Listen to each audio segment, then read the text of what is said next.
Hello friends, welcome to my channel cherry AVS. ఇంకో కొత్త రెసిపీతో వచ్చేసాను. అదే చింత చిగురు పచ్చడి అండి. చింత చిగురు పచ్చడి అనుకోకండి, చాలా బాగుంటుంది. జనరల్గా మనం పప్పు చేస్తూ ఉంటాం, ఎంత టేస్ట్ ఉంటుందో. ప్రోటీన్ లేకుండా ఇలా కూడా చాలా టేస్ట్ ఉంటుంది. ఒక ప్యాన్లో ఆయిల్ పెట్టి ధనియాలు జీలకర్ర వేసి అవి వేగిన తర్వాత మిర్చి కూడా వేసి వేయించుకోవాలి. మిర్చి వేగిన తర్వాత అదే ప్యాన్లో ఇంకొంచెం ఆయిల్ వేసుకొని ఆనియన్స్ కూడా వేసి వేయించుకోవాలి. వేగేలోపు ఒక బౌల్లో వాటర్ తీసుకొని చింత చిగురునంతా నీట్గా కడిగేసుకోవాలి.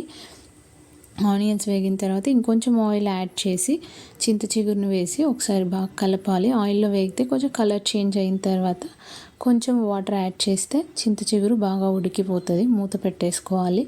ఒక 2-3 మినిట్స్ తర్వాత మధ్యలో కలుపుకుంటూ బాగా ఉడకనివ్వాలి.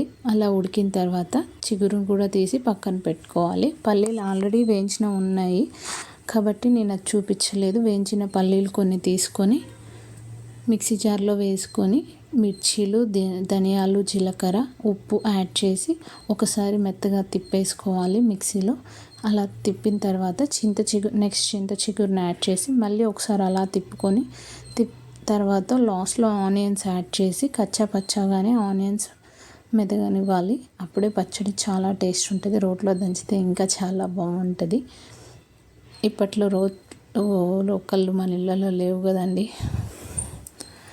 మనం మిక్సీలో వేసుకోవాలి. అలా వేసుకున్నాక అంతే ఫ్రెండ్స్, చింత చిగురు పచ్చడి రెడీ. వేడివేడి అన్నంలోకి నెయ్యి వేసుకొని పచ్చడి వేసుకొని తింటే చాలా బాగుంటుంది. Trust me guys, subscribe my channel.